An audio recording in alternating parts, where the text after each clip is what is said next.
بسم اللہ الرحمن الرحیم۔ السلام علیکم۔ A1 ٹی وی کے ساتھ میں ہوں ناصر جہانگیر۔ نظر ڈالتے ہیں اب تک کی ہیڈ لائنز پر۔ سندھ کرونا ٹاسک فورس کا اجلاس، کراچی میں مزید بارشیں، بندش عائد کرنے کی منظوری، نئی پابندیوں کے ساتھ لاک ڈاؤن 8 اگست تک ہوگا۔ ذرائع کے مطابق لاک ڈاؤن کے دوران ایکسپورٹ صنعتوں کو پیداواری عمل جاری رکھنے کی اجازت ہوگی۔ کاروباری، سماجی اور عوامی سرگرمیوں پر پابندی ہوگی۔ وفاقی وزیر اسد عمر کی زیر صدارت NCOC کا اجلاس، کراچی میں کرونا کے پھیلاؤ پر اظہار تشویش، کرونا کے بڑھتے ٹرینڈ کو کنٹرول کرنے کے لیے سندھ حکومت کی مدد کا فیصلہ۔ NCOC کا سندھ کے ہسپتالوں میں انتہائی نگہداشت وارڈز، آکسیجن وینٹیلیٹرز، بیڈ بڑھانے کا بھی فیصلہ۔ کرونا کی چوتھی لہر کے خوفناک وار، ملک بھر میں مزید 86 زندگیاں نگل گیا۔ گزشتہ 24 گھنٹوں میں 4537 نئے کیسز رپورٹ، مثبت کیسز کی شرح 79.7% ریکارڈ۔ کراچی میں کرونا کی مثبت شرح 30% سے زائد، پشاور میں 12، چارسدہ میں 17، لاہور میں مثبت کیسز کی شرح 5.6% رہی۔ اسلام آباد ہائی کورٹ کے justice Mohsin Akhtar Kayani corona virus کا شکار، خود کو قرنطینہ کر لیا۔ سندھ میں سم بندش کی تجویز کام کر گئی، ویکسینیشن سینٹر پر شہریوں کا رش، روزانہ ہزاروں کی تعداد میں شہری قطاروں میں لگ کر ویکسین لگوانے لگے۔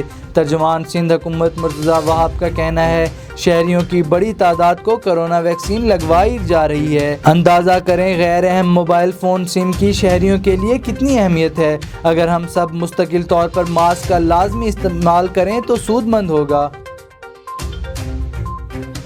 کرونا ویکسین سے متعلق حکومتی اقدامات کے خلاف درخواست مسترد، سندھ ہائی کورٹ نے درخواست گزار پر 25,000 روپے جرمانہ عائد کر دیا۔ عدالت نے سم بلاک کرنے سے متعلق نوٹیفیکیشن بھی مانگ لیا۔ جسٹس شفیع صدیقی نے کہا کہ کرونا وائرس سے متاثرہ شخص شہر میں چلتا پھرتا بم ہے۔ وزیر اعظم عمران خان سے چیمبرز آف کامرس کے صدور کی ملاقات، کراچی، لاہور، فیصل آباد، سیالکوٹ، پشاور، کوئٹہ کے صدور شامل۔ وزیر اعظم نے کہا، حکومت برآمدات بڑھانے کے لیے صنعتوں کو سہولیات فراہم کر رہی ہے۔ برآمدات سے تجارتی خسارہ کم ہوگا اور زر مبادلہ کے ذخائر بھی بڑھیں گے۔ ٹیکس کے نظام میں بہتری کے لیے اصلاحات جاری ہیں۔ زراعت کی بربادی کے بعد تبدیلی سرکار اشیاء خوردنوش اضافی نرخوں پر درآمد کر رہی ہے۔ یہ بد انتظامی اور بدعنوانی کی بدترین مثال ہے۔ پیپلز پارٹی رہنما شیری رحمان کہتی ہیں، پاکستان کے فوڈ امپورٹ بل میں 53% اضافہ ہوا ہے، جس کی وجہ گندم، دالوں اور کئی دیگر اشیاء کی ملکی پیداوار میں بڑے پیمانے پر قلت ہے۔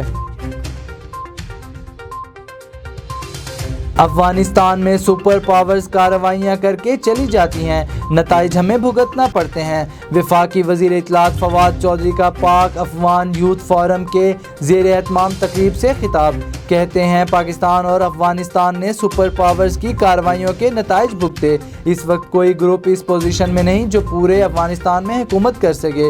ہم افغانستان میں کسی ایک گروپ کی حمایت یا اسے مضبوط نہیں کر رہے۔ مشیر قومی سلامتی محمد یوسف کی امریکی ہم منصب جیک سلوان سے ملاقات، باہمی دلچسپی کے امور پر تبادلہ خیال۔ ڈاکٹر محمد یوسف کا کہنا ہے کہ افغانستان کی صورتحال علاقائی اور عالمی امور پر بات کی گئی۔ جیک سلوان نے کہا کہ پاکستانی ہم منصب سے ملاقات میں افغانستان میں تشدد میں کمی اور مسئلے کے سیاسی حل پر غور کیا گیا۔ RSS کا نظریہ خطے کے امن کی راہ میں رکاوٹ ہے، بھارت سمیت تمام ہمسایوں سے اچھے تعلقات چاہتے ہیں۔ وزیر خارجہ شاہ محمود قریشی کا بحرین میں پاکستانی کمیونٹی سے خطاب، کہا پاکستان کی دفاعی صلاحیت کے باعث کوئی بیرونی خطرہ نہیں۔